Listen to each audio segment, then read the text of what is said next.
What's that? There's something crossing up ahead.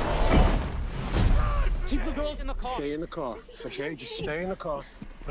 Diabolo? Diabolo. Okay, what's he saying? Diabolo means devil. You are no stranger to action, you know, Pacific Rim, Suicide Squad, Hobbs and Shaw, you've done it. What was unique about Beast that maybe with the performance or the setting or the scenario that you hadn't experienced in your career yet and you were excited to take on this challenge? I mean, you know, there's a lot of ingredients for this film, right? It's a thriller, as you said, it's lean, but there's an emotional arc and there's a real physicality to it. You know, some action characters don't have an emotional arc or storyline, and you just get on with what that is, but this had a bit of all of it. So for me, it was the first time juggling, you know, all sort of pillars of what becomes, you know, this performance. There's the action part, which, you know, meant that I had to be physically in shape and mentally in shape because these were long days, long hours. And then as a dad, you know, trying to bring that real emotion to, you know, this storyline of my guy and his two daughters in this crazy thing. The friendship aspect.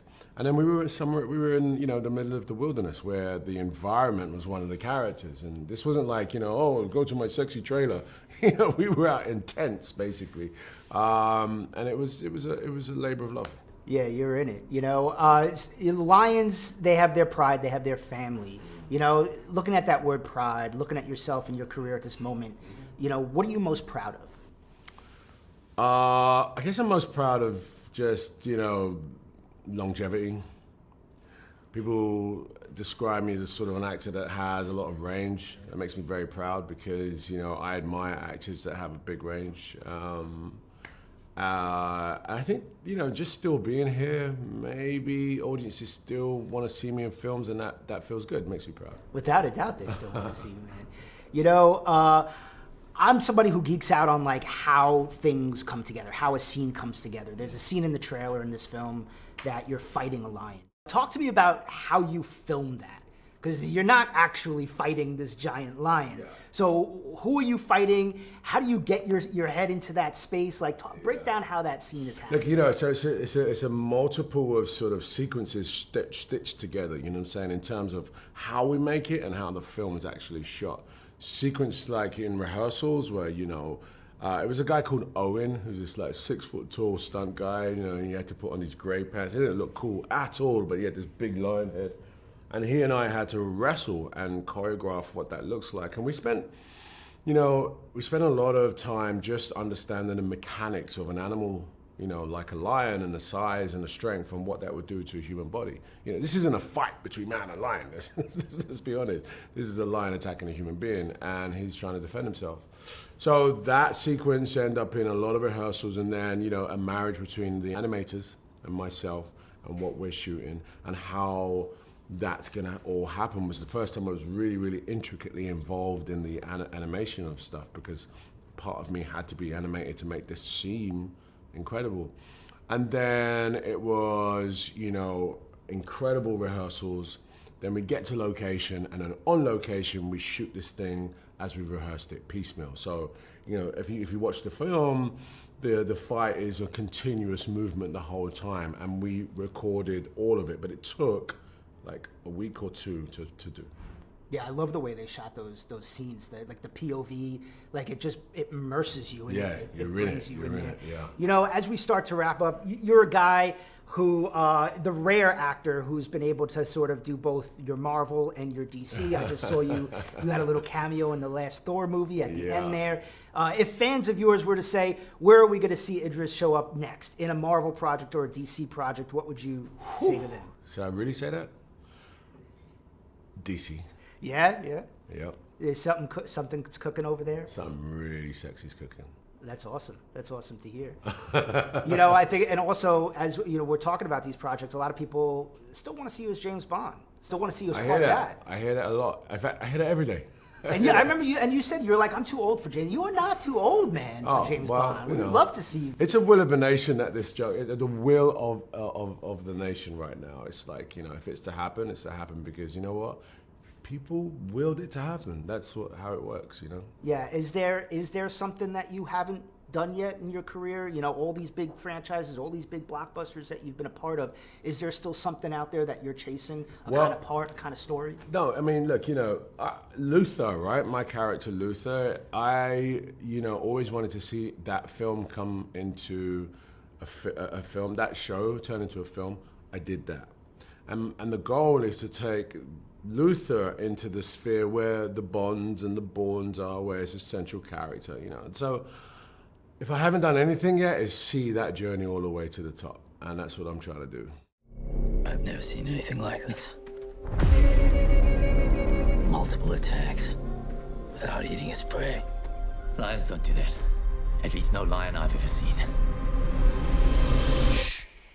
All right, so in this film, you are like the expert. You're a man of the land. You know, we look to your character to sort of let us know about the rules of this territory and where we're at. So how much did you have to learn to become that expert? And was there something that you did learn that really opened up the character and the story for you? I actually had some experiences just learning about lions before I did the movie.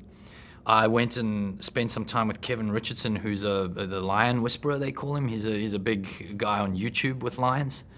And so I actually learned at that time from him that lions, when you engage lions in the way that he, for example, plays with lions, a lot of the time you would watch on YouTube and you think like, oh, it's like a cat, it's like a house cat, and it's like the way you're gonna connect with the lion is sort of gently and like, hey boy, like I'm your, and when I met him and I saw how he engaged them, it's not. It's like, you know, Kevin will say like, it's, yeah, it has different personalities like a cat or whatever, but it's not. It's a lion, it'll kill you.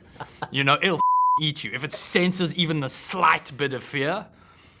And so it looks all romantic and whatever else, but there is a sort of an alpha, like he is the leader of the pack of lions when you engage them. So it's a very different thing from playing with your house cat.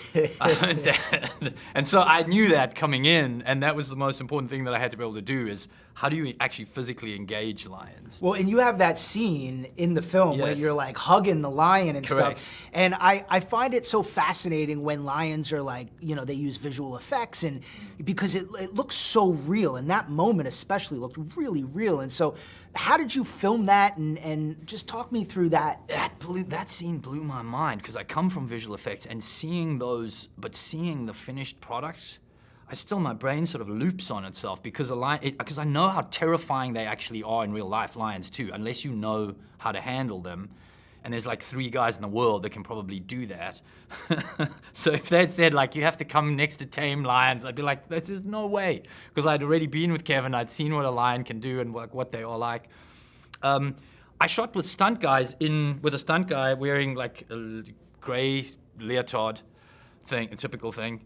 The paws, you know, like these big plastic paws and a plastic head that he would sort of have to look. It's like the worst version of a Disney animated, you know, sort of thing. And then he had to run and jump on me and like sort of try and be intimidating, but he wasn't doing it enough. So I kept teasing him. I'd be like, come on, man, come on, like, be a proper lion now. And he'd sort of jump on me. I kept provoking him, and he was hot. He was grumpy. He was a grumpy stunt man by the end. He was genuinely getting annoyed because it's boiling hot. He's dying in that thing. And that's how we did it. And they had to sort of like get the right lion moves and obviously knocking me and I'm knocking them back. And just the end result is just, it's mind-blowing. It looks awesome. And you're shooting in South Africa. And so like how much of being in that environment helped you maybe bond as a cast? Because you know this family, your character, you're very close. So how much of just being in the elements helped you bond and all of you come together closer? As an actor, you can't have it better than being in a real place, in the real location. And in this case, having a game farm, we shot at this farm. It's called Baobab Private Reserve. These incredible baobab trees, one of the most beautiful farms in South Africa. At night, we're having dinner every night around the campfire as if we're guests. I mean, people pay, $5,000 a night to go and do that, and you're doing that for like 3 months with people. It was just a dream, and so it made a huge difference. We'd be having dinner, and then there'd be elephants coming. You'd hear elephants, and it's like, do we have to abandon dinner? Is it fine? Did they close the gate? Are the elephants getting too close? And then we'd sort of go off with our flashlights to go and have a look at the elephants at night. It was amazing. You know, I talked to somebody after they saw this movie. They're like, I wanted to go on safari with my family. Now I never want to go on safari. Yeah. But I didn't necessarily take that away. I almost watched this movie and I was like, oh, that would be a really cool experience. I've been on safari in Africa, and it's wonderful. I mean, what do you want audiences to take away from a film like this? I think the beauty of Africa, the beauty of nature, how little we have left of these types of environments. I got to, go into the bush on a bicycle a few times while I was shooting the movie just by myself. It was one of the most profound things I've ever done in my life. Just to remember, just as a human, to understand like how vulnerable we were at one point, and how vulnerable this environment is, and how vulnerable these animals are, and how quickly we could suddenly find ourselves with none of this left. It would be very sad to not be able to engage it, I have to ask you because fans are always asking me about, another District movie, District 10. I know Neil is working on it. We came super close. We came super close, and then he's gone off to do something else. But we were right there. We were kind of right there. So let's see in a year and a half after when he gets done on the movie he's doing now. Yeah, you think so? I think so. It's cool. Fingers crossed. And it's fun. It's fun. Yeah, I think it will be. I think it'll be cool. Dad, please!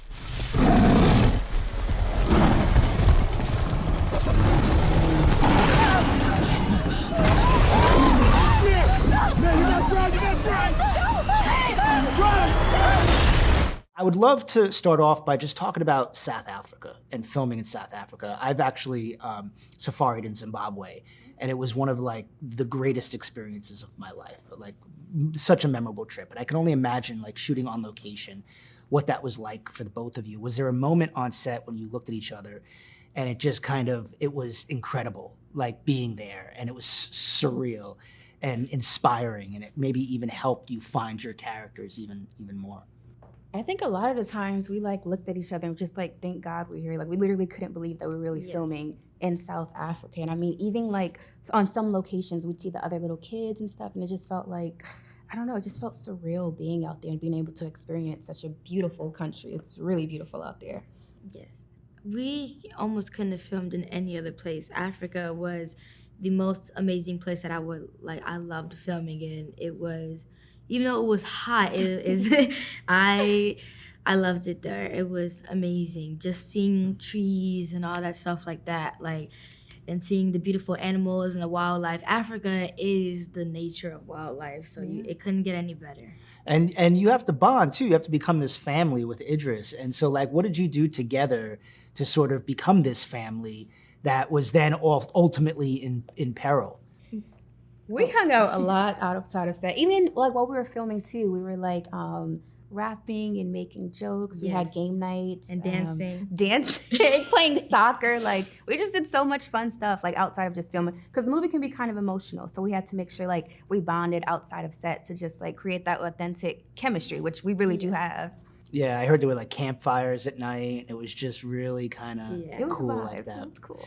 It was amazing. I geek out on how they make certain scenes come to life. And there's a couple of scenes when you're in the car and the lions come in and banging into the car on top of the car. And I would love to get your perspective of how you filmed those scenes. What was on the car? What were they banging into the car with? So it was actually, funny story, it was never, ever a lie. It was just a guy in a gray suit with these huge big paws about 10 inches wide. And making the noises too, by the way. Just roar. And then there was a 3D printed rubber lion face, and he was holding it on the handle. It was very heavy also, but he was just holding it and getting it through. When we first filmed on the first day, and well, not the first day, but the first week, and I saw it, my first mind was oh Lord, what is this? And in my head, I'm thinking this is it? Or it's just being funny? But then after a while though, when we started doing it though, we had to really get into character for this. We had to use our imagination a lot for sure. Because again, it's a man in a suit, so we had to really act like we were fighting for our lives. Does it blow your mind too when you see what it looks like on the other side, Yes. and you see this lion on top. Like, did it just blow your mind? Like, that's how it came together? Yeah. It's Yeah. really amazing. You know, when it comes to like what audiences will take away from this film, it's funny because like I've talked to people about this movie, and some people are like, I want to go on safari now. Some people are like, I never want to go on safari in Africa again. Like some people, everybody has a different reaction. Like, what do you hope audiences kind of take away from this film? Because there's a lot in this film. There's really great family, there's really great emotion, there's really great action, there's some really interesting facts about lions and the way that they sort of remain together as a family. So like, what do you hope audiences walk out of the theater, what they take away from this film? So many things, but I think one aspect can be like family. Like no matter what you're going through with your family, like you can come together for a common goal. And in this movie, our common goal is to literally survive. So through all of the ups and downs and all the things we go through, we want to live. And you see that in the film, just like how we bond and we literally try and figure things out.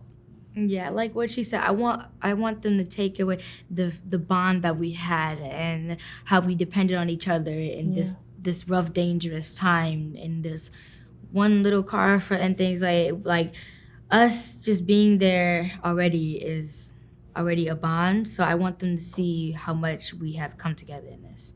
Family is stronger than the strongest lion. Yes, It how is. we started and how we ended. And also, don't poach. Let nature just like, be, because you never know what can happen. Yes, amen to that. We're in his territory now. It's the law of the jungle. It's the only law that matters. I was looking at your filmography, and you've done survival type movies before. And what attracts you to that kind of storyline? Well, I love the visualness of a survival story. It's almost existentialistic, and I love the fact. I remember I saw this film, Come and See, by Emir Klimov. I think I'm pronouncing it right. Back before I became a filmmaker, and there was something about a person going through it, and when did you become an animal, and when you're a human being, and there's something that just. Like I travel in my country on horses across the country, like for 2 or 3 weeks in the summer. And it's very interesting to see how people change once you get into it. It all looks very fun in the beginning, but we're just out of civilization and characters of people change and the real person comes out and there's no hiding behind anything anymore. So I think there's something that just appeals to me as a person. And I imagine being in South Africa shooting this film, I mean, how much of being there in these surroundings, how much did that add? Oh, absolutely crucial. I when I was offered this movie, I said the first thing, we have to go to Africa. First of all, not telling them that was my childhood dream. When I came to my mother's home for dinner before I left and I told her about the movie I was supposed to shoot, she brought out this clipping book of lions in Africa when I was a kid. I'd forgotten about it. So I was going to be like a veterinarian. I don't know what, I live in Iceland. There's no wild animal there. So this was kind of a fascinating, faraway dream. But I was very, that was a big thing for me to shoot it because I know also from Everest on those, movies I've made and that the more you get out of the nature, the more that you have to drag the VFX to match real nature. Once you're in a studio, things start to kind of wear off into Wonderland, but once you have the real baseline, which is African nature, the damn lion needs to look like it's part of it, So now everyone has to up their game. So that's the part of, how it's so important, and it's also living the adventure myself, Yeah, talk about the way that you shot it too, because you do make a good point. These lions are CGI. But it looks so real, and the way you shoot it from a POV perspective was super thrilling. Talk about coming up with that strategy for shooting sort of POV and what your overall strategy was in terms of shooting those action scenes. Yeah. So once I started getting into it, and I felt it very important to create this atmosphere and set it apart from these kind of movies that you've seen before. Not that they aren't great, it's just that you always want to see something a little different. And this isn't the style you're used to in blockbusters, that long one-ers. But at the same time, this is not an art house film, so you gotta keep it going. So I felt like by getting you stuck in the shots when the action is going, it adds to the claustrophobia, to the feeling of being there with the family, and never cutting to the lion like, oh, it's there. No, you're always there with them, and it comes at you, so you're boxed in with them. And I think, but at the same time, when you have a family dinner or something, I'm not doing that because I don't like to force the audience to something like which is just manipulative in a way. But as the action hits and the shots that you start rolling and get more and more into it, they get longer and longer, you know. And it's a great challenge for a filmmaker as well. And I managed to convince the studio, which was a bit of a challenge, and you know, bless them that they trusted me to do this. But I think for me that's really what kind of sets it apart in a way, you know. And also I do believe for moviegoers that want something different, they will feel it, because you don't get that in your average feature creature movie, you know. Don't you move, okay? Where did he go? You know, over the years, you've become such a prolific producer. You just added the Oscars to your resume. So Yeah, I have to start off by asking you, what is the greater challenge, producing a movie or producing the Oscars? Oscars. I would have to think about it. I mean, Oscars. Just, yes, Oscars. Oscars is like producing 10 movies at once. Yeah. You know, and speaking of this movie, it's been pitched as like Cujo with a lion. Why do you think that was such a great framework for a movie? You know, first of all, I'm a big fan of Cujo. I'm a big fan of Jaws. Like, I just love those survival thrillers. I love those man versus beast. We talked about coming up with something like that. An incredible creative named Jamie Premack Sullivan. She was the one that brought me this idea. I was getting on a plane. She was calling me and saying, hey, I got something I want to pitch you. I was like, I'm about to take off, you know, and she said, okay, just Cujo with a lion, I think is what she said. And I'll call me when you land. And so I was on like a 4-hour flight. It's all that was in my head. I couldn't, like, by the time I landed, I had this whole idea for the movie in my head, which matched what she was thinking.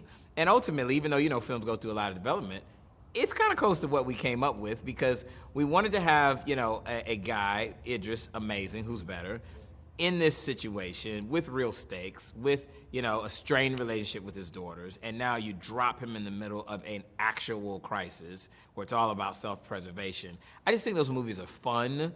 I think that when you do them right and you have real stakes and you make it experiential, you put people in the POV of the characters, I think that they can be really, really cool. I think a movie like this shouldn't take itself too seriously, but should still have something to say, and I think we do. Yeah, without a doubt. You've worked with Idris before. Yeah, you 6 times. This is our 6th movie together. Yeah, I think of This Christmas, I think of Obsessed. First of all, I think of Obsessed. Can you imagine having Idris and Beyonce in a movie these days? Yeah. You gotta get that pairing again in like 2023. Yeah. You know, that's a great pairing. But I mean, what is it about your collaboration with Idris? Because every time you work with him, it's always like a different project, which I think is awesome. Yeah. But what is it about that collaboration that just really works? You know what it is? The collaboration with Idris and I is interesting, and it is always different because we are very strategic in that. We're frequent collaborators because frankly, we love each other, you know, and we trust each other. You have to have that. And he's somebody that's, I think, absolutely the best at what he does. He wants every character to be different. He wants to be able to bring something different to each character. So I don't bring him something unless I feel like, you know what, this is something you haven't done before, and you can bring something to this role that somebody else can't, right? This is a very different movie with a different actor. But the movie that we wanted to make had the grounding, had the seriousness, and had the jeopardy that somebody with the gravitas of Idris brings to it. You know, you've been a producer on Shark Week before. So what do you think? You think we're getting Lion Week after a film like this? Yeah, I have to call my friends over at Discovery and see. I'm all for it. Listen, I will tell you, I learned so much just about lions, about predators and alpha predators in the wild. It was really interesting to see up close and personal, because where we shot, you had all the animals that were there. And one of the things we did was we had to create a watering hole in order to shoot our scene. There was a watering hole that had dried up that time of year. We needed an actual watering hole to be there, so we created a man-made one. And animals, they don't know the difference, so they started showing up. That was a little unnerving. You had to keep your head on a swivel. But it was just interesting because the circle of life is real. And being able to highlight these rogue lions, which of course are man-made because poachers separate them from the pride, being able to tell a story that's rooted in something that's real, that was important for us too. When it comes to stories, you tell so many different stories. I mean, Thank is you, there man. still a story that you're chasing or stories that you're chasing? Like, what haven't you done yet that you still want to do? I don't know that I'm chasing anything. I just say that I'm always open to doing new stuff. I haven't done a superhero movie yet. I haven't done a sci-fi yet. I've kind of dabbled in horror, but that's very interesting to me, like a true psychological horror thriller, you know, going that route is interesting. So I'm always trying stuff. And so I don't know that it's like, I don't have my white whale, but I definitely just have areas where it's like, you know what, when I get a chance and something comes up that's right, I wouldn't mind dabbling in a particular area. I want to see a superhero movie from you. What What do you do you think? Like, think? if they gave you an option, say Marvel or DC, you could do whatever. Which one would you? Is there something? Neither. I'd say give me something that is like an obscure comic that people don't really know about. Because I feel like there's so much attention around the Marvel and DC universes. But if there was an absolutely very cool narrative and it wasn't something that people were familiar with that I could bring to life, that's what would be interesting to me.